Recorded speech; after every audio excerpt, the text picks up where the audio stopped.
Bienvenidos, estamos en CTV Perú, canal 20.4. Esto es La Batalla Legal, soy Hugo Mendoza. En esta oportunidad vamos a tratar las designaciones que se han venido dando o se han dado en el gobierno anterior del expresidente Pedro Castillo y sus efectos legales. ¿Por qué la importancia de tratar este tema? Porque como todos recordarán, muchas de sus designaciones, por decirlo menos, han sido cuestionadas por el hecho de que las personas a quienes se han nombrado en aquel entonces en determinados cargos, ya sean de confianza e incluso ya sean algunas personas que han tenido que concursar, no habrían cumplido un perfil. Esto es el perfil adecuado para el cargo para el cual se desempeñaba. Y las preguntas que vamos a responder el día de hoy es: ¿por qué es importante que se tenga en cuenta el perfil profesional de una determinada persona para un determinado cargo del cual va a desempeñar? ¿O es que no interesa los perfiles más allá de que exista una regulación general, que muchas veces lo tenemos en la Constitución porque solamente te piden un mínimo de edad, te pide un mínimo de profesión, sin mayor experiencia en el sector para el cual se está designando, sin mayor experiencia profesional relacionada al cargo que se le está designando? ¿Y por qué es importante tratar esto? Porque también vamos a responder a la pregunta si estas designaciones de aquellas personas que no cumplen este perfil terminan desembocando en actos de corrupción, ¿no? O se prestan para ser cuestionadas por actos de corrupción, finalmente por ser influenciados por aquellas personas que los habrían designado. Para responder todas estas interrogantes, hemos invitado al doctor Juan Carlos Jaico Carranza, abogado especialista en Derecho Constitucional, así como también especialista en Derecho Internacional. Doctor, muy buenas. Muy buenos días, doctor Mendoza. Un gusto estar en el programa y felicitaciones por este gran proyecto. Muchas gracias. En primer lugar, quería preguntarle lo siguiente: ¿por qué es importante que las personas a quienes se va a elegir para colocarlos en un determinado cargo, llámese ministro, ¿no?, de cualquier sector, y otros similares, es importante que aquella persona cumpla con el perfil de aquel cargo que se le va a encomendar? Bien, la pregunta es muy importante porque tiene que ver con el objetivo para el cual se nombra esta persona en la función pública. Y un objetivo importante es el interés común, el bien común, el bienestar de toda la población dentro de una función pública que se organiza precisamente para llevar esos benefactores a la población. Ahora, si usted, justamente quienes deben gestionar los recursos del Estado, es gente que no cumple con los requerimientos, que no está formada o que únicamente está ahí por, digamos, llenar espacios con respecto a ciertos grupos políticos, el resultado que usted va a tener es precisamente eso: falta de proyectos de envergadura, por ejemplo, ausencia de logros en lo que es la gestión y, pues, lo que es más su desarrollo, pobreza, miseria para nuestra población.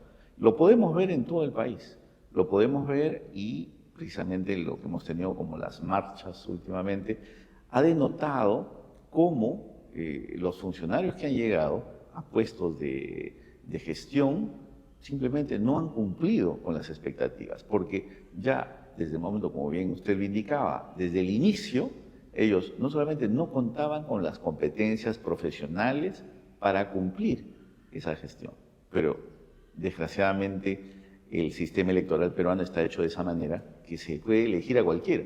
Ahí quiero hacerle una pregunta. Si bien es cierto, el sistema electoral y toda la normativa al respecto, incluso como mencionaba la Constitución, no es muy riguroso en las exigencias de los requisitos, pero eso impide a aquel funcionario o a aquel autoridad política para designar en un cargo, por ejemplo, de confianza, mirar y considerar ciertos perfiles para el cargo que quiere nombrar a una persona? Precisamente ahí es donde quien tiene el poder debería ser un poco más responsable con respecto a quienes él llama a la gestión del Estado. Lo que hemos visto es de que toman el llegar al poder como digamos, como un adquirido patrimonialista. O sea, gestionan el Estado desde una perspectiva patrimonial, como si les fuera de ellos, ¿no? Entonces, a partir de ahí lo que hacen es repartir, y repartir en su grupo, como si eso fuese una manera de democratizar, pues, los puestos del Estado. Y eso no puede funcionar así. Ahora, entonces diríamos que está a discreción de la autoridad política de un determinado sector, de una determinada región, de un determinado municipio, distrito, o a nivel nacional como el presidente de la República. O sea, está a su absoluta discreción. Exactamente, y ese es un problema de lo que es la función pública peruana, con estos cargos de confianza, por ejemplo, llamados así, y que permiten que gente que no tiene la experiencia y que solamente cumple con lo mínimo pueda llegar, ¿no?, a estos puestos tan importantes. Ahora, sobre esto también, haciendo un poco las voces que sustentarían este tipo de perfiles mínimos generales para poder detentar determinado cargo en el sector público. Aquello fundamento sería de que para poder elegir a determinado funcionario, en este caso, por ejemplo, ministros y hasta incluso para la designación de congresistas y algunos otros cargos más, se dice que no se puede poner una valla tan alta de requisitos profesionales, experiencia profesional y demás, porque se estaría de alguna manera también atentando contra aquella posibilidad de un sector de la población de elegir o que se sienta, mejor dicho, representado por aquel o aquella autoridad. Yo creo que hay que encontrar un balance entre los requerimientos para ocupar un puesto en la función pública. Me parece que es importante hacer un poco el énfasis en la formación y la experiencia de la persona que viene, porque evidentemente se ve, y muy bien lo hace usted en remarcarlo, que la Constitución peruana solamente, por ejemplo, para ser presidente de la República, pide tener 35 años de edad y ser peruano, únicamente. No se le pide ningún tipo de experiencia ni nada. Pero eso también es un error, ¿no? Porque al final, mire usted, si vamos un poquito más a la fuente, los partidos políticos no hacen el filtro necesario. No existe una captación, por ejemplo, de profesionales, de cuadros que ellos tengan dentro del partido para que, llegado al poder, ellos puedan tener esos cuadros en la gestión pública, con experiencia, con diplomas y sobre todo pues una moral y ética intachables, ¿no? Entonces diríamos que el problema no es de la Constitución, sino que ya aterriza esta responsabilidad en los partidos políticos. Exactamente. El artículo 35 de la Constitución Política del Estado lo prevé, o sea, hace que los partidos políticos sean, pues, digamos, la vía natural para que los ciudadanos como nosotros tengamos esas ofertas, ¿no?, de candidatos que se supone han sido, pues, debidamente examinados, filtrados, pero no lo vemos así. Entonces, es ahí una de las causas del gran problema que tenemos actualmente. Y la existencia de partidos es importante, ¿no? Porque hablamos de una democracia representativa. Totalmente. Y es una democracia que actualmente en el mundo viene funcionando, o es una de las que funciona con todas sus imperfecciones, pero a comparación de las demás es la que funciona mejor. Entonces, esta representación, esta democracia representativa que cae en las espaldas de los partidos políticos no es una cosa menor, pero lamentablemente, como usted señala, no se está entendiendo quizás el verdadero papel, el verdadero rol, la importancia que significa un partido político sobre esta democracia representativa que ejercen para todo un país y poder llevar adelante los hilos y poner, como usted dice, cuadros y poder conducir el país de una manera responsable. Exactamente, porque se ve la gestión pública como un lugar únicamente donde hay que llegar a ocupar un puesto, pero no es así. La función pública tiene una función, tiene un objetivo, y ese objetivo es el bien común, lograr que a través de la administración de los recursos del Estado, los ciudadanos podamos tener un mejor cuadro de vida. Y eso es lo que no tenemos en el Perú. Pese a los ingentes recursos que tenemos, vemos cómo estos se manejan de mala manera, porque precisamente quienes llegan y deben tomar las decisiones no tienen pues la capacidad necesaria para hacerlo. No tienen visión, no tienen plan de gobierno, y la gente con la que se rodean pues tampoco es gente recomendable. Eso lo hemos visto en el gobierno pasado y lo hemos visto también, por ejemplo, ahora con las elecciones que han habido para las municipalidades y gobiernos regionales, como, salvo honrosas excepciones, han llegado alcaldes o gobernadores que no tienen la más mínima experiencia, no tienen ningún tipo de plan de gobierno, por ejemplo, y que en ese momento tienen que improvisar. Y la improvisación es la puerta para la corrupción. Improvisación, una importante palabra que como usted bien ha señalado, es la puerta para la corrupción. Pero antes de aterrizar a los actos de corrupción o cómo se pueden gestar o cómo estas designaciones que venimos hablando pueden terminar en actos de corrupción, quería resaltar sobre lo que acaba de señalar, sobre los partidos políticos, su importancia, su función que ejercen dentro de la sociedad. Como señala usted, tienen recursos. Es más, el Estado se ha preocupado, por decir de alguna manera, de que estos partidos políticos, entendiendo su importancia dentro de nuestra democracia, en dotarles de fondos, ¿no? De un determinado fondo a los partidos políticos para que puedan subsistir, para evitar actos de corrupción, esto es, de evitar financiamientos ilegales o de terceros que después sirvan de moneda de cambio. Entonces, pero no solamente para eso, sino también, como sabemos, estos fondos que el Estado ha dotado a los partidos políticos también tienen una finalidad, esto es, de que puedan justamente invertir en formar verdaderos cuadros para que puedan desempeñar un papel eficiente, eficaz cuando lleguen pues a determinado cargo público, cuando lleguen al poder. Exactamente, eso es muy importante, la formación, la capacitación que se lleva dentro de los partidos políticos. Como bien usted lo indica, existe pues un monto que se les asigna a los partidos políticos para que ellos tengan estas capacitaciones, estas formaciones. Ahora, eso por ejemplo no se hace, y usted lo ve que al final quienes optan por la vía, digamos, política, lo que hacen es formarse en algunos cursos justo antes de tomar, digamos, posesión de la gestión. Pero eso es, una vez más, improvisación. Se llega al momento en que se tiene que decidir y esa toma de decisiones obedece, pues, a un conocimiento bastante débil, ¿no? Bastante, digamos, así diluido de lo que es la realidad. Y al final las consecuencias son pues nefastas para la población. Yo le doy un ejemplo, mire, en Cusco desde 1850 en adelante se han formado distritos, pero estos distritos han sido también en la época de Ramón Castilla, hecho sea de paso, el distrito de Miraflores, por ejemplo, que fue creado también en esas épocas, a la par que algunos distritos en Cusco.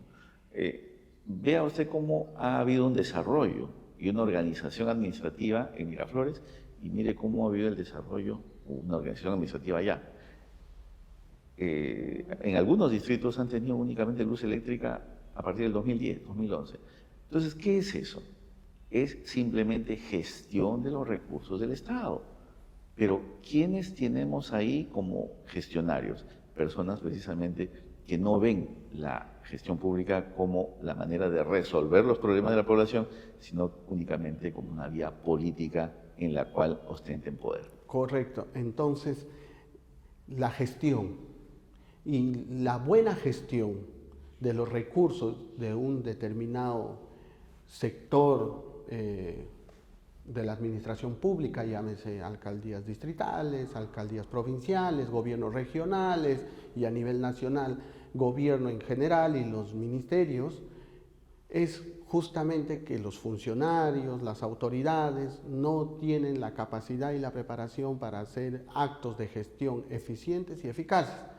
Y esto tiene como consecuencia de que se han designado personas sin la preparación debida, genera la paralización, por decirlo menos, de determinado sector, y finalmente la sociedad y la ciudadanía es la que termina afectada porque no se gastan los recursos, porque no se saben cómo gestionar, no se saben cómo realizar proyectos y finalmente se quedan con grandes porcentajes de los recursos que les han sido destinados sin poder gastarlos y se devuelve al erario nacional. Exactamente. Y finalmente, para aterrizar, esto termina sirviendo de alguna manera para los actos de corrupción. Sí. ¿Y cómo es que estas designaciones de personas que no cumplen un determinado perfil pueden terminar desembocando en actos de corrupción? ¿Cuál es el patrón que usted puede encontrar de que estas designaciones, no solamente además de la deficiente gestión que vayan a hacer estas autoridades, también son proclives a cometer actos de corrupción? Un elemento importante en esto es que la política se ha visto desde el momento en que se asume una gestión como una manera de pagar favores políticos. ¿Por qué? Porque justo antes el candidato para llegar ha debido hacer todo un proceso electoral en el cual ha sido apoyado por algunas personas, digamos, financieramente también. Pero precisamente ellos confunden el hecho de ser elegidos con el hecho de deberles algo. En política y sobre todo en elecciones, no le deben nada. Del momento que la persona fue elegida, no le deben absolutamente nada a quienes los apoyaron, porque eso sería pues llevar prácticamente un grupo a que copte las funciones del Estado únicamente para beneficio personal, pero no, y ese es el objetivo principal, para bienestar de toda la ciudadanía. Entonces, es ahí donde empieza el problema, donde se pagan estos favores políticos y entran pues a captar, digamos, posiciones importantes sin, y es lo peor, tener los atributos necesarios, las calificaciones necesarias. Y lo hemos visto, por ejemplo, los ministros. Mire usted el daño que hace la mala elección de ministros. Si vemos en la gestión anterior, por ejemplo, el Ministerio de Agricultura, el riego, cómo prácticamente hemos tenido como 7 ministros en solamente año 6 meses. Lamentable. Lamentable. Y ojo que se han cambiado, en total, prácticamente ha sido un cambio de ministro cada 10 días. Imagínense qué proyecto va a poder desarrollar o sacar adelante con 7 ministros en tan poco tiempo. Imposible, imposible que esa gestión sea sostenible. ¿Por qué? Porque el que empezó un proyecto, como bien lo indica usted, debe irse, y luego llega el otro con su gente, y hasta que se ponga otra vez a revisar ese expediente y avanzarlo, ya tenemos que han pasado 2 o 3 meses más. Entonces, ¿eso qué significa? Inmovilismo de la gestión pública, ineficacia de la gestión pública, y eso lo paga directamente el ciudadano, y sobre todo los más vulnerables. Correcto. Y este problema de designar a personas no adecuadas, que no cumplen con el perfil para el cargo que se les está nombrando, debemos decir, no es un problema reciente, ¿no? No. Es un problema de todos los gobiernos que ha pasado, por decirlo menos, en estas últimas décadas, y por no decir quizás en toda nuestra historia republicana, pero sobre todo en estas últimas décadas. ¿Por qué digo que esto es un problema que no es reciente? Porque tanto ha sido este problema y el daño que causa a nuestra sociedad que se ha tenido que regular en nuestro Código Penal un delito en específico, que es el delito de nombramiento ilegal, de nombramiento, designación y también aceptación indebida, ilegal del cargo. No solamente de un cargo, sino incluso actualmente el tipo penal actual modificado hasta por encargaturas, porque dentro de la administración pública, si bien es cierto, hay un nombramiento, hay una contratación, ya sea por un concurso e incluso, como decíamos en un inicio, direccionadas, pero también ya siendo parte de la administración pública, también en determinados momentos, por razones de necesidad, llamémoslo así, se establecen o se hacen encargaturas en determinadas personas. Pero estas encargaturas, si bien es cierto, tienen un fin legítimo, que es cubrir, repito, aspectos de necesidad que en algún momento se tenga dentro de algún sector o de la administración pública, para cubrir un espacio, alguna función determinada, porque la persona encargada de un área en específico haya salido de vacaciones, haya salido de licencia, o haya quedado ese puesto vacante y se está convocando, etcétera. Esas son las reglas más o menos generales para las encargaturas. Pero estas encargaturas, la experiencia nos ha enseñado que también se prestan como una manera mucho más fácil, incluso porque como son prácticamente directas y de confianza de tu jefe inmediato superior, de que se encargue a una persona no proba, no con el perfil adecuado para ese puesto o esa área en específico, sino son encargadas para poder ser manipulables, para poder ser influenciables. Exactamente. Y eso finalmente la experiencia ha terminado enseñando que es totalmente grave porque son espacios de corrupción y que terminan finalmente haciendo mucho daño, y por eso se ha elevado a este tipo penal. Con esto, ¿qué trato de decir y preguntar? ¿Será desconocimiento de las autoridades, doctor, de este tipo penal, porque tiene sanciones de pena privativa de libertad, incluso lo han elevado las penas ahora último, en enero del 2023, ¿será desconocimiento de las autoridades o es que sí conocen y a pesar de eso, de ese conocimiento de que existe y de que es un delito este tipo de designaciones, simplemente se hacen a la vista gorda y siguen adelante con su consigna de nombrar personas que no encajan en el perfil para el puesto que están designando? Es interesante la pregunta y yo diría que hay un cúmulo de razones para que ellos puedan hacer eso. En primer lugar, muchas veces sucede con gente que no está madura intelectualmente, llegar a un puesto de poder y pensar que eso va a durar toda la vida. Entonces se creen omnipotentes, ¿no? Creen que todo lo pueden manejar, solucionar. Y ese es un grave, grave problema y error que cometen aquellos que llegan a una función pública. El poder es efímero, el poder tiene un plazo de inicio y de llegada, y se acabó. Y eso es lo que ellos no han entendido. Entonces, desde el momento que llegan ahí, piensan que ya pueden dominarlo todo. Entonces, digamos, sentido de suficiencia hace que tomen estos riesgos. Un segundo elemento es que ellos dicen, bueno, esto se arregla con abogados y hasta que vaya al Poder Judicial, pues la Fiscalía y todas las investigaciones tenemos para años. O sea, ahí se va, digamos, diluyendo el tema. Un análisis costo-beneficio. Exacto, o sea, y asumen el riesgo porque evidentemente son personalidades que viven muy cerca del delito, viven siempre al filo de la navaja y que pueden ellos decir, bueno, a ver, un costo-beneficio acá, sí, lo hacemos, ¿no? Entonces, eso es grave. Personalidades que lleguen a la función pública teniendo ese pensamiento ya delictivo es bastante grave, pero lo hay.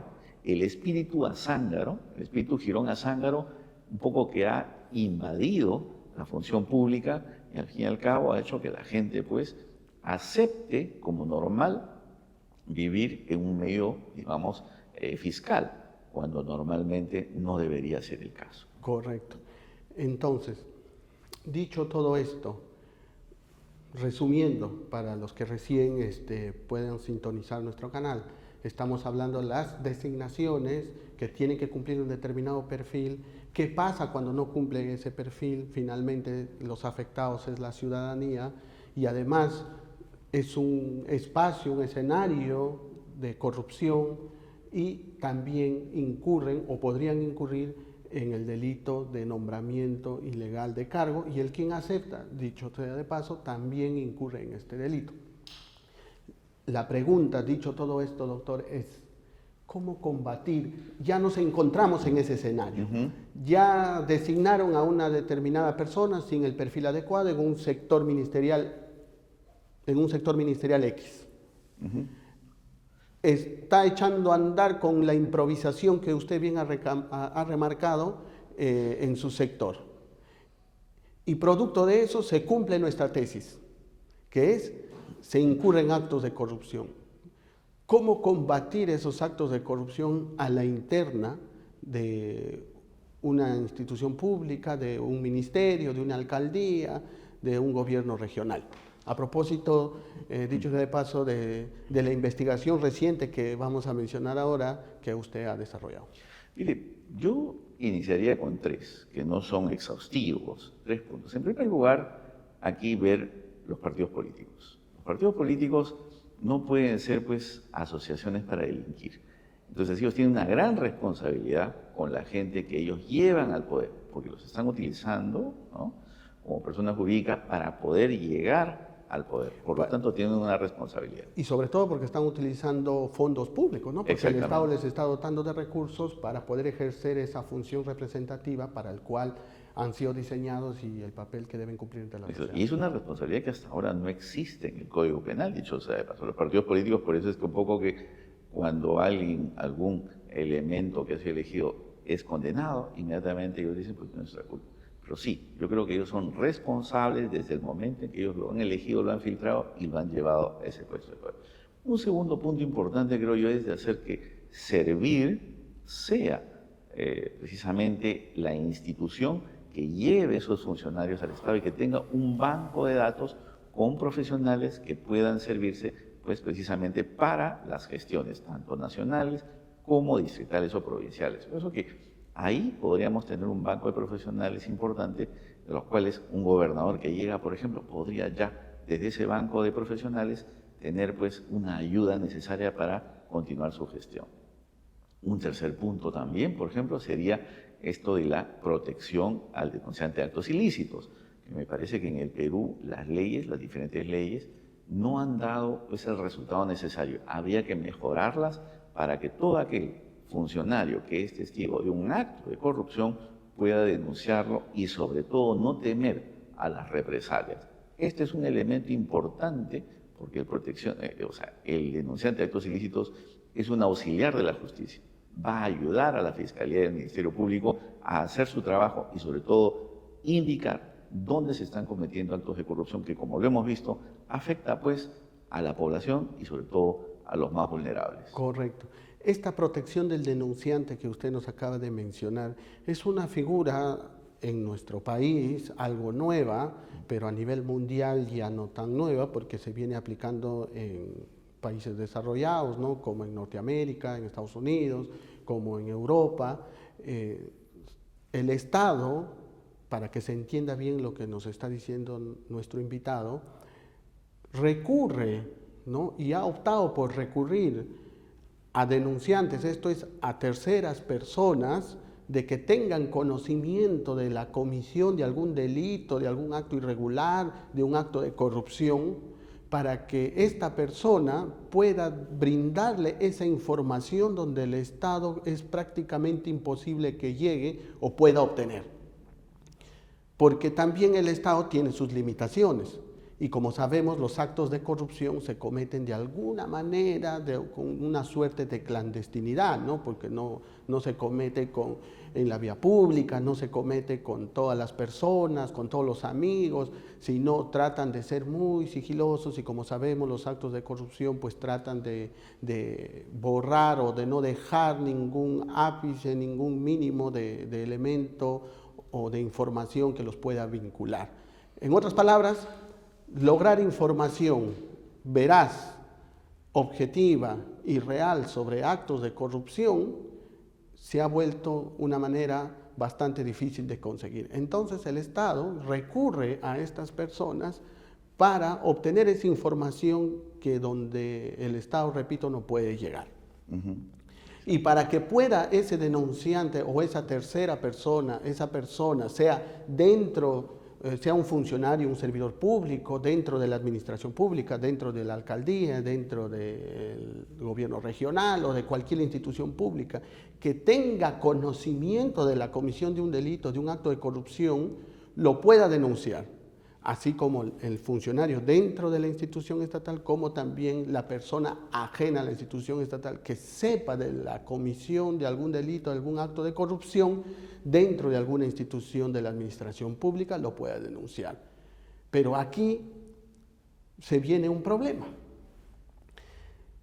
Y como usted sabrá, doctor, por la investigación que ha hecho sobre la protección del denunciante, el denunciante muchas veces, sobre todo si es parte del engranaje estatal de esta institución, de esta municipalidad, por decir, por un ejemplo, por poner un ejemplo, será o tendrá la decisión, la valentía de poder denunciar aquellos actos de corrupción que está evidenciando que comete su superior.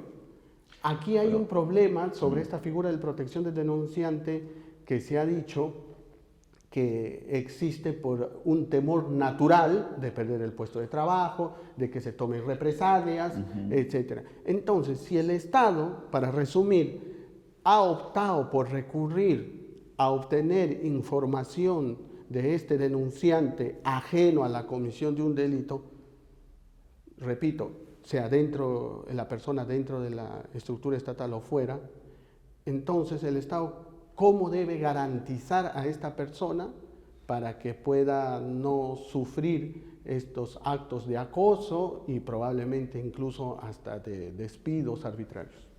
Bueno, es importante que el Estado intervenga a dos niveles. En primer lugar, dándole canales de denuncia apropiados, en los cuales el denunciante se sienta pues confortable y pueda dar la información que tiene a la mano sobre la comisión de estos actos ilícitos. Pero también es importante que exista esa protección del denunciante. ¿Por qué? Porque desde el momento que alguien hace una denuncia, evidentemente que va a afectar a todos aquellos que forman parte de esta trama delictiva o esta organización criminal dentro de la gestión pública. Por lo tanto, las represalias hacia su persona no se van a hacer esperar. Y ahí podemos ver amenazas, ahí podemos, digamos, atentados a la integridad física, también a sus familiares, o también despido pueden haber. Entonces, todo este tipo de temas, el Estado tiene que prever y darle solución necesaria. Por ejemplo, con el tema de la confidencialidad, haciendo que esta persona no exponga su nombre, ¿no? Para que pueda ser fácilmente identificable y que sobre ella pues recaigan estas represalias. Entonces hay todos unos elementos que el Estado debe cumplir y que hasta ahora con la legislación existente se ha intentado dar un paso, evidentemente, pero yo creo que todavía esta legislación es perfectible para sobre todo hacer el hincapié en estos dos aspectos que digo. Uno, los canales de denuncia, sea internos o externos, y también la protección contra las represalias. Correcto. Muy interesante todo este tema de la protección del denunciante, ¿no? Porque es todo una investigación, las regulaciones a nivel comparado con Estados Unidos, con Europa y el tratamiento de esta figura. Doctor, usted ha hecho una investigación, coméntenos un poquito del libro que está ya por ver la luz y que todos puedan tener conocimiento y puedan también adquirirlo, informarse sobre esta obra y así puedan pues educarse un poquito más sobre lo que es la protección del denunciante y sobre todo que sepan que es una herramienta muy importante para combatir la corrupción. Bueno, este libro, yo publiqué una primera edición en el año 2014. Y en el año 2014 el tema de la protección al denunciante todavía estaba, digamos, en Europa de manera incipiente. Acá en el Perú todavía teníamos una primera ley de 2011, pero que no se aplicaba correctamente o convenientemente.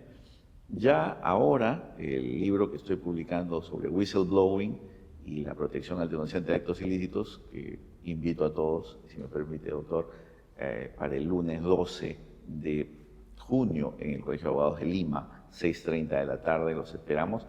Entonces, este libro tiene que ver con esa investigación, ver cómo la legislación y la jurisprudencia ha evolucionado desde esa época hasta ahora, porque tenemos instrumentos nuevos, tanto en el Perú, por ejemplo, como el decreto legislativo que han salido en la época pasada, pero también en Europa con las directivas que han habido y también en Estados Unidos, por ejemplo, con diversas legislaciones. Entonces, todo eso lo plasmamos, discutimos y vemos cómo se está avanzando positivamente, pero precisamente el libro ha sido hecho para ver dónde podemos mejorar en esta protección al denunciante de actos ilícitos. Correcto. Con ustedes, el doctor Carlos Jaico, especialista en Derecho Constitucional e Internacional, y como ya han escuchado, esta investigación que vamos a esperar con mucho entusiasmo para poder revisarlo, leerlo y así poder educarnos sobre la protección del denunciante. Muchas gracias, doctor, por haber aceptado esta invitación. Muchas gracias, doctor Mendoza. Un gusto. Bueno, nos vamos a una pausa comercial. Estamos en La Batalla Legal en CTV Perú por el canal 20.4 de Señal Abierta.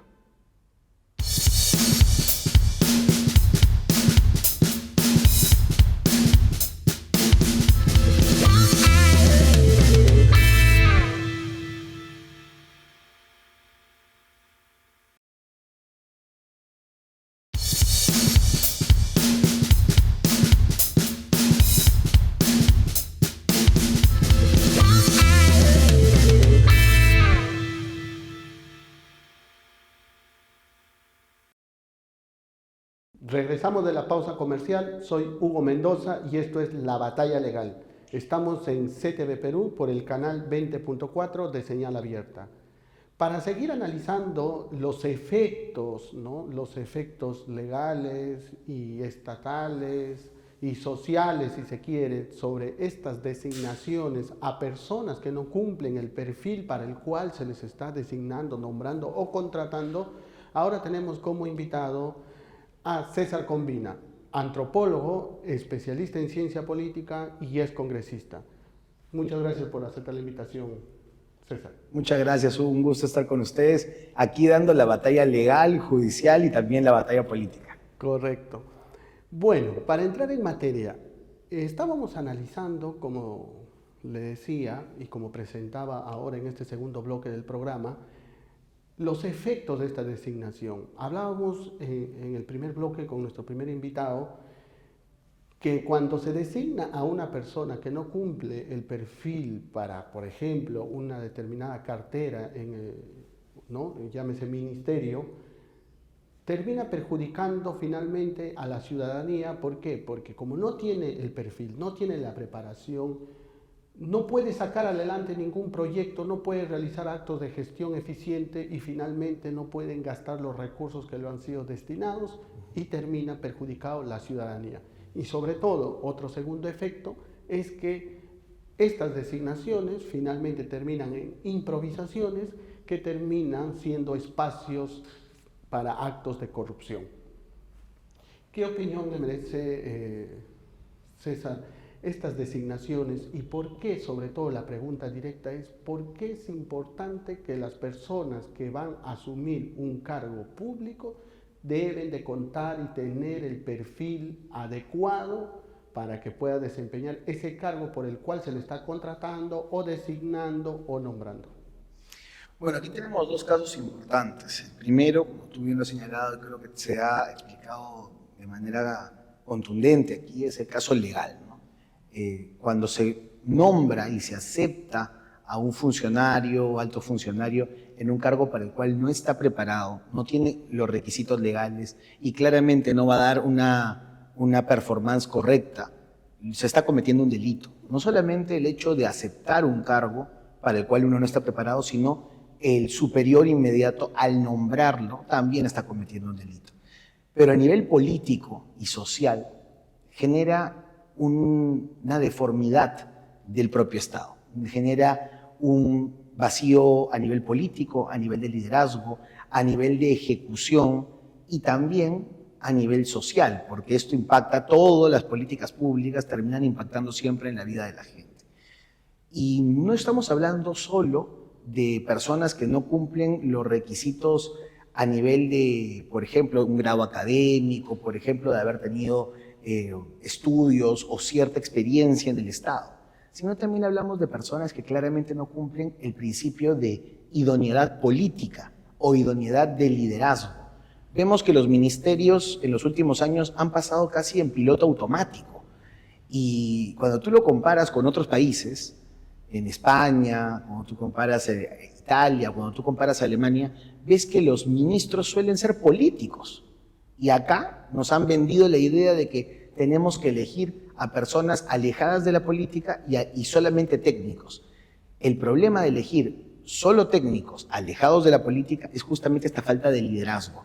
Entonces, se convierte el ministro en una mesa de partes, en un burócrata y no en el líder de una cartera. Y como digo, esto también a nivel social genera perjuicios.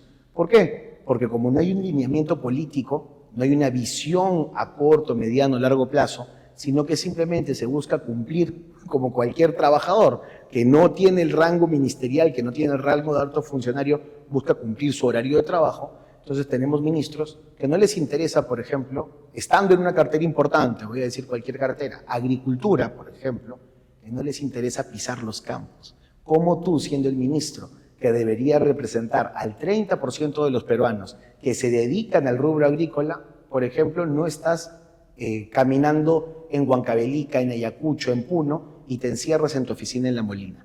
Este tipo de deformidades son generadas, como tú dices, por la designación inadecuada o la designación de personas que no cumplen un perfil para el cargo. Correcto. De acuerdo a la explicación que nos da, ¿qué le podría decir a las personas que se sienten, si bien es cierto, con una persona que no cumple el perfil adecuado, como acabas de señalar, para cumplir, por decir, en sacar adelante una cartera como agricultura, pero que la gente o un gran sector de la población se siente identificado con esta persona que ha sido designada en este cargo? Allí, por ejemplo, si es que eso ocurriera, una persona que no está identificada con el sector, pero que tiene un arraigo político, se podría de alguna forma salvar el sector.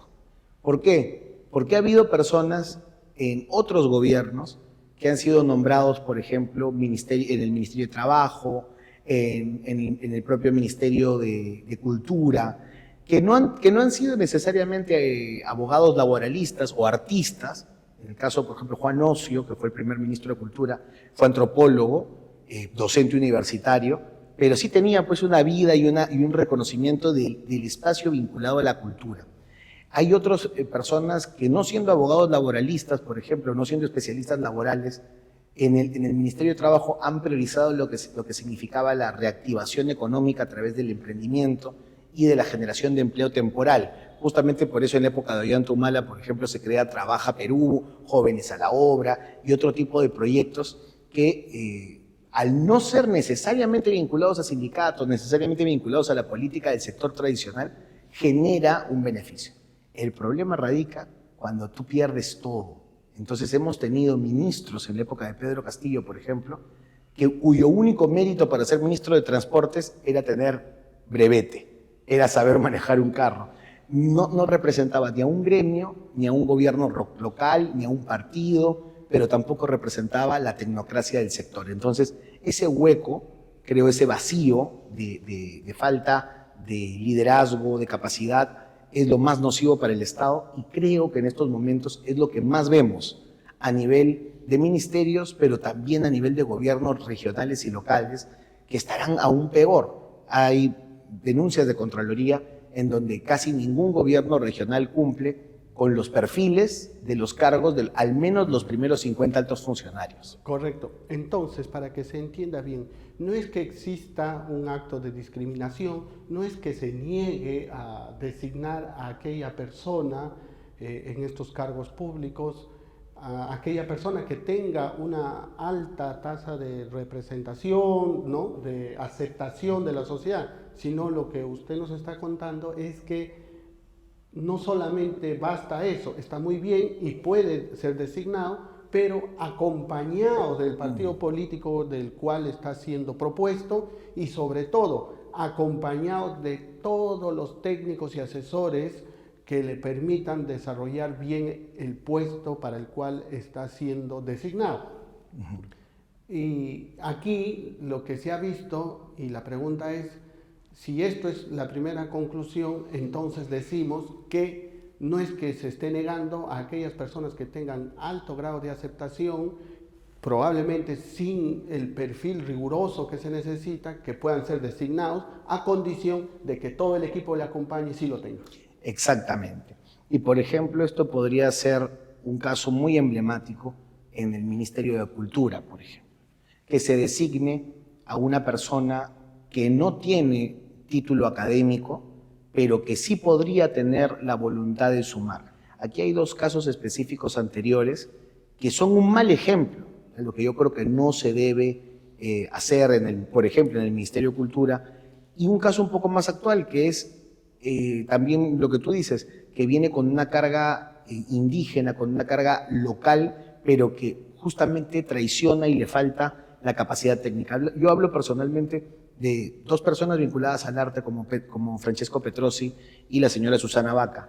Ingresaron con muy buena visión para tomar un ministerio, pero por voluntad propia no se rodearon del mejor equipo, y este ministerio en sus gestiones básicamente no logró nada.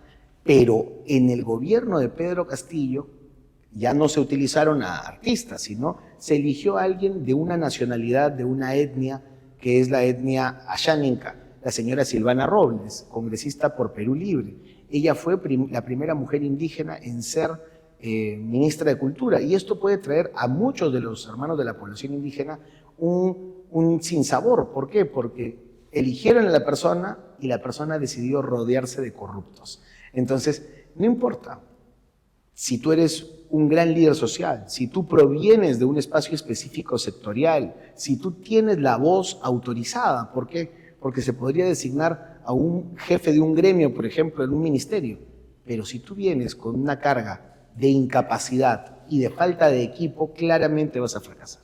Correcto. Entonces, el tema de aceptación, se podría decir de alguna manera, se puede tolerar para aquella cabeza de aquella institución pública, ¿correcto? Para aquel cargo público. Pero lo que no se puede tolerar es que no se designe al equipo técnico adecuado, porque descendiendo a ese segundo nivel, ellos, por decirlo de alguna manera, no tienen esa aceptación y por tanto no ejercen un papel de representación, sino ya ejercen un papel netamente técnico, y ahí sí se tiene la obligación de designar a las personas más capacitadas. Claro, ahí es donde se cometen realmente los errores, porque las cabezas de proyectos políticos, como una candidatura presidencial, como una candidatura a gobierno regional o a municipal, tienen que ser políticos. Es por eso que el alcalde, que el ministro, que el gobernador, inclusive el propio presidente de la República, tiene esta doble función administrativa y política.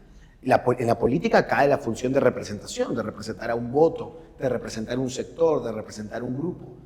Pero si tú tienes una grave falencia a nivel técnico, tu responsabilidad es recurrir a los mejores. Y ese es el drama del Perú el día de hoy, en donde vemos que la falta de criterio político termina por generar también problemas gravísimos a nivel técnico, y es una rueda de nunca acabar. Por un lado tenemos malos políticos corruptos que luego designan a funcionarios corruptos, y que luego estos funcionarios corruptos terminan por avalar las políticas corruptas de los políticos corruptos. Entonces, este ciclo finalmente tendría que acabar. Correcto.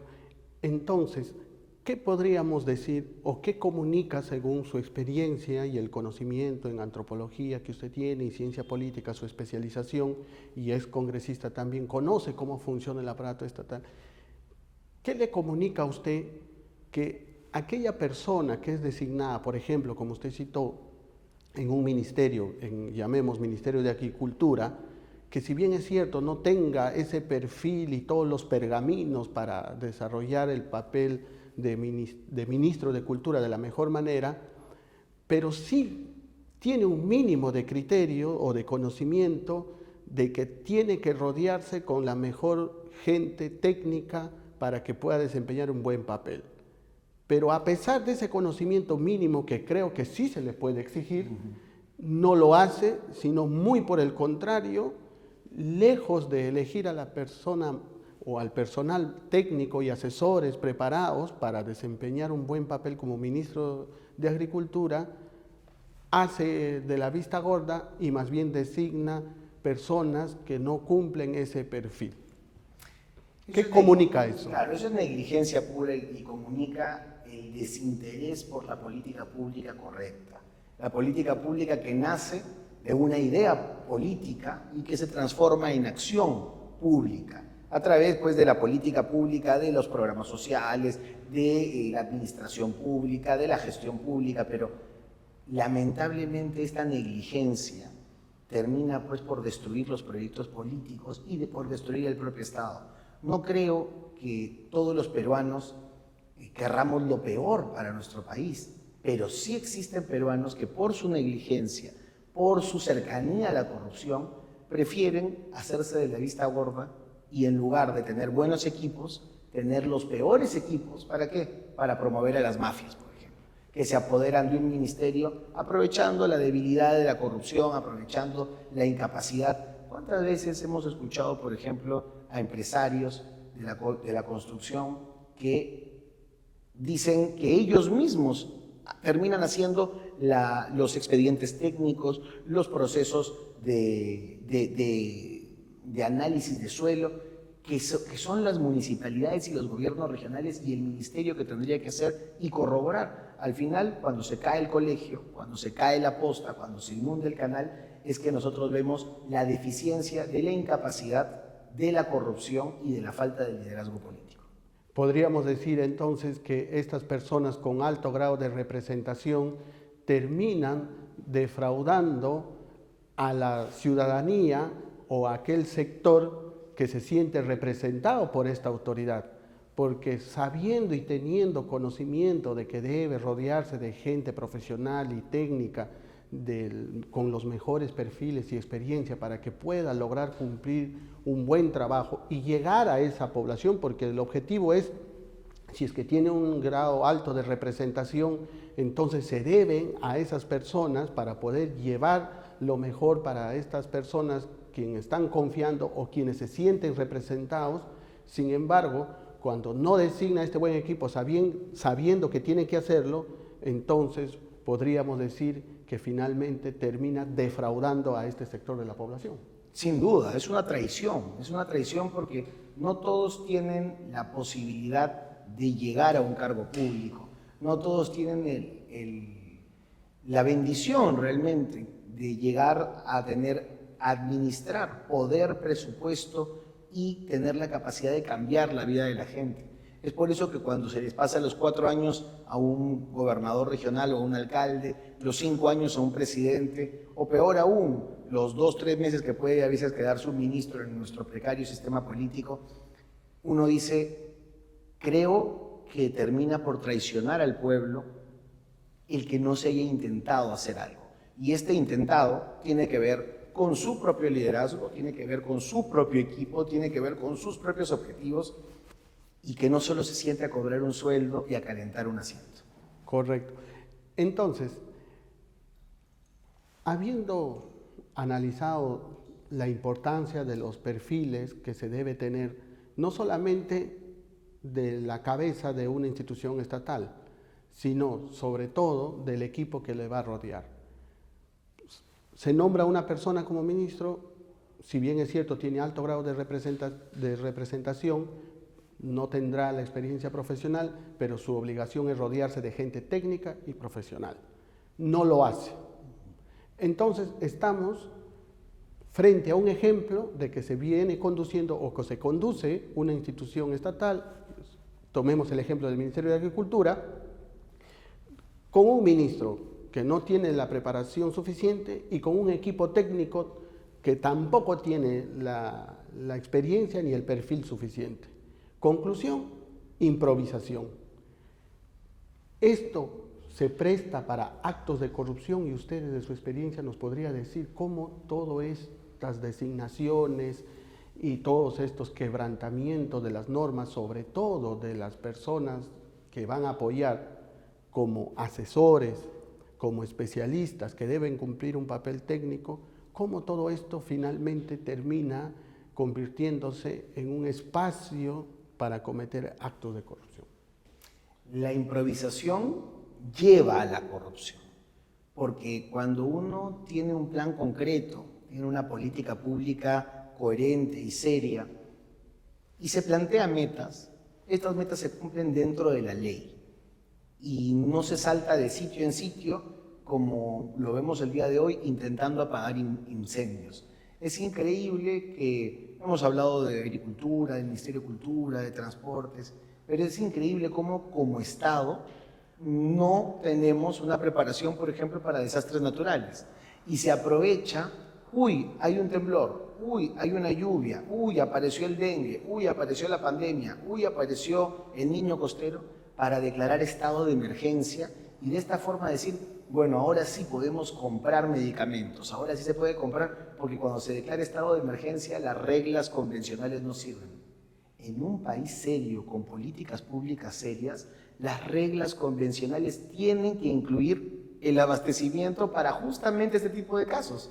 Entonces el problema no son las leyes, el problema no son las reglas, el problema no es la compra, el problema es la improvisación, la falta de capacidad y la corrupción que eso trae. Creo que eso los peruanos lo tenemos que tener muy claro, porque vemos ministros que están disparando por todo lado porque no saben qué hacer, porque no saben cuál es su objetivo de gestión. ¿Qué ministro hemos visto, inclusive qué presidente hemos visto que diga, en los 100 primeros días voy a hacer esto, esto, esto, y el primer año mi objetivo va a ser este? ¿Cuánto me hubiera gustado escuchar cuando Dina Boluarte era ministra de Inclusión Social, a Dina Boluarte decir, mi objetivo como ministra de Inclusión Social es reducir en 2% la anemia infantil al año? Nadie lo hace y nadie lo dice, porque la gestión pública improvisada termina por comerse a los funcionarios que también son improvisados. Correcto. La siguiente pregunta que quisiera hacerles, ¿cómo influye en el carácter de una persona el que se sienta preparado, el que tenga experiencia, el que tiene el perfil, ¿no? El que se ha ganado un nombre, una trayectoria como profesional? ¿Y cómo es el carácter de aquella persona que no tiene todo ese perfil y esa experiencia profesional, el quien no se esforzó por lograr desarrollar una carrera en un ámbito determinado, en una especialidad determinada? ¿Cuál es la fortaleza de uno y la debilidad del otro? Mire, esta es una pregunta muy compleja porque nos muestra la debilidad de nuestro aparato estatal, la debilidad de nuestros líderes y la debilidad de nuestros funcionarios.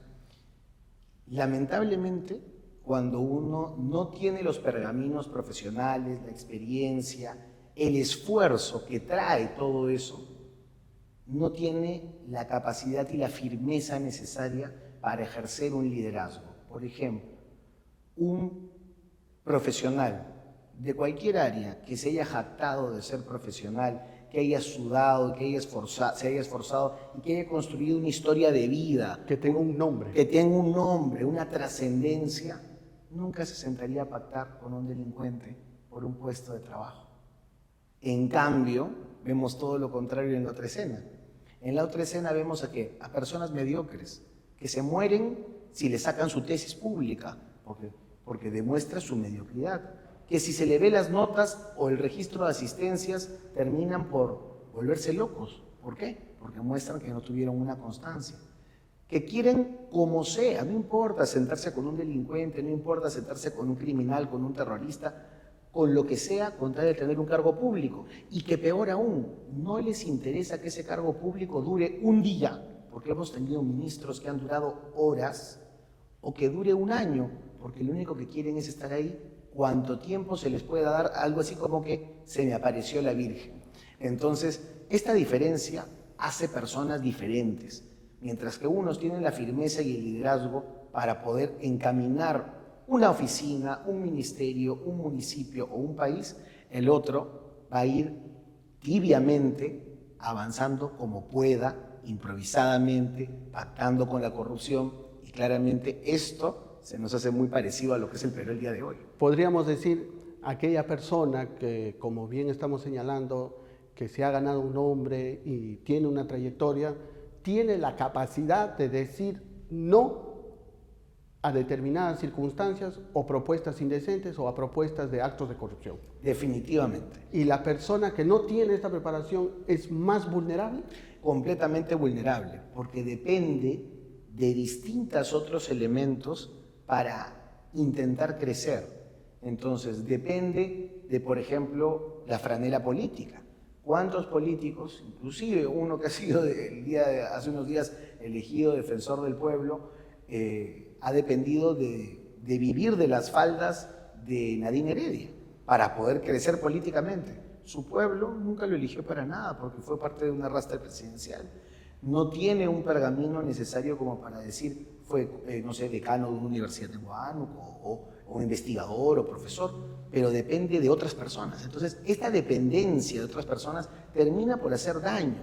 ¿Por qué? Porque no puede decir que no, ya que si dice que no, se le trunca su futuro. Y esta tibieza, esta situación de vulnerabilidad frente a lo que ocurre afuera, termina por ser nociva para no solamente un funcionario público, sino también para un empresario, para también un ciudadano cualquiera. Entonces, podríamos decir que esta vulnerabilidad de aquellas personas que son designadas sin tener el perfil profesional para el cargo que se está designando es de conocimiento de los líderes políticos y que más bien, como conocen que son personas con un perfil que van a poder ser influenciadas, los nombran adrede para justamente poder cumplir algún acto de corrupción y el objetivo de defraudar al Estado, como vemos casos de colusión, negociación incompatible, etcétera, y ponen, por decir de alguna manera más clara, justamente en puestos clave a estas personas para que puedan ser manipuladas. Definitivamente. Es increíble cómo se ha generado una cultura de la mediocridad, una cultura de la incapacidad, y esta cultura de la tibieza, de la mediocridad, de la incapacidad, genera el caldo cultivo perfecto para la corrupción, para la colusión, para la comisión de delitos dolosos contra el Estado y contra los peruanos. Entonces, hemos hablado bastante, creo que, de los ministerios, pero ¿por qué no hablamos de cómo son gestadas las listas de congresistas? ¿Con cuántos congresistas nos sentimos realmente orgullosos de contar? Hay congresistas, yo siendo parlamentario, había sido parlamentario 16 meses, conocía a 20 o 30 congresistas que me los encontraba trabajando en las comisiones, que a veces discutíamos, que ellos tenían una posición más de izquierda y yo más de derecha, pero teníamos debate. 30. ¿Y dónde estaban los otros 100? Porque no aparecían. Y si el día de hoy tú le preguntas a los peruanos quiénes son los 130 congresistas, difícilmente alguien podrá llegar a 20 o a 10. ¿Por qué? Porque las listas parlamentarias también son hechas por líderes que quieren personas que voten por mensajes de WhatsApp, que quieren personas que cuando se les diga haz A o haz B, lo hagan. Y eso también hace daño, hace muchísimo daño que se ponga un funcionario en un ministerio, en una municipalidad o en un gobierno que sea manipulable, y también hace mucho daño poner un consejero, a un regidor, a un parlamentario que sea manipulable. Ambos hacen muchísimo daño y son parte de este esquema de corrupción. Correcto. Todo esto, lo que estamos hablando, no quiere decir, y tampoco se debe entender como un acto de discriminación, porque el público dirá, no, pero también se cometen delitos por altos funcionarios, por profesionales muy preparados y que más bien incluso pueden utilizar su profesión para torcer la ley y lo hacen de una manera mucho más sofisticada y no es que tampoco por ser profesional no garantice, o garantice, mejor dicho, que no se van a cometer actos de corrupción. Muy por el contrario, también dirán, hemos visto pues gente muy profesional y muy proba que también se han visto involucrados en actos de corrupción. Lo que podríamos decir es que no estamos negando eso, sino lo que estamos proponiendo con que se respeten estos perfiles para la designación de estos puestos y sobre todo del personal técnico y de asesores, es para reducir los riesgos de corrupción, porque los actos de corrupción finalmente los van a cometer la persona no profesional o la persona profesional y con toda la experiencia también. O sea, ya es un tema de otro análisis, de que se van a dar, pero esta exigencia del perfil de los profesionales para determinados cargos sirve para minimizar los riesgos. Definitivamente, eso es como una vacuna. ¿Por qué? Porque muchas veces los ciudadanos, como están en el día a día, en su trabajo, en sus estudios, en su casa, no entienden quizás cómo funciona el aparato estatal. Entonces, para cometer un acto de corrupción no necesitamos un ministro, necesitamos una cadena de decisiones.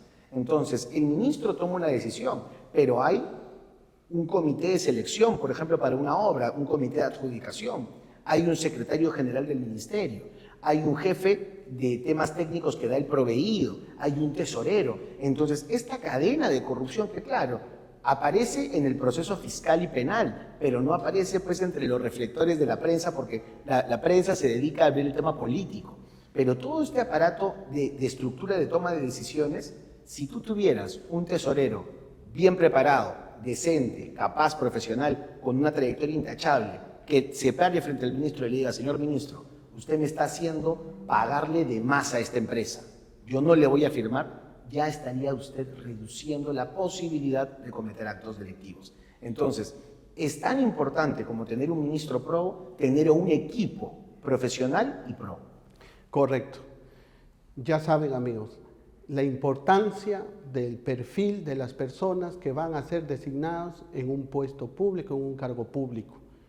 Con esto logramos minimizar riesgos de corrupción, con esto logramos que el sector determinado, ejemplo de un ministerio X, pueda desarrollar de mejor manera su trabajo, pueda hacer mejores actos de gestión, pueda sacar adelante proyectos, pueda gastar el presupuesto que tiene. De lo contrario, se paralizan y los perjudicados es finalmente la sociedad. Y sobre todo, que se tenga claro que este tipo de designaciones ya el Estado y el Poder Legislativo ha tenido en cuenta. ¿Por qué? Porque como hemos hablado anteriormente, estas designaciones, como bien también lo ha señalado nuestro invitado, terminan convirtiéndose en actos delictivos y eso está regulado en el Código Penal como el delito de designación, aceptación de cargo ilegal, de cargo indebido. Esto es cuando no se cumple con el perfil y se designa, y también para el quien acepta. Para que se tenga en cuenta, y espero que esta información les pueda servir para poder mejorar y tener mucho más cuidado al momento, si somos una autoridad, de designar a alguien, y si somos una persona al quien les están proponiendo asumir un cargo, dirigir un área determinada, también tomar las precauciones debidas para saber si tengo las condiciones para poder desarrollar este cargo de la mejor manera. De lo contrario, ya están advertidos, pueden incurrir en este delito que acabamos de hablar y sobre todo pueden ser sujetos a presiones indebidas que finalmente terminan involucrándolos en actos de corrupción. César, muchas gracias por la invitación, ha sido muy importante conversar con usted sobre estos temas y muchos otros, espero tenerlo en una nueva oportunidad. Muchas gracias, un fuerte abrazo. Bueno amigos, eso es todo, nos vemos en el próximo programa. Esto es La Batalla Legal en CTV Perú por el canal 20.4 de Señal Abierta.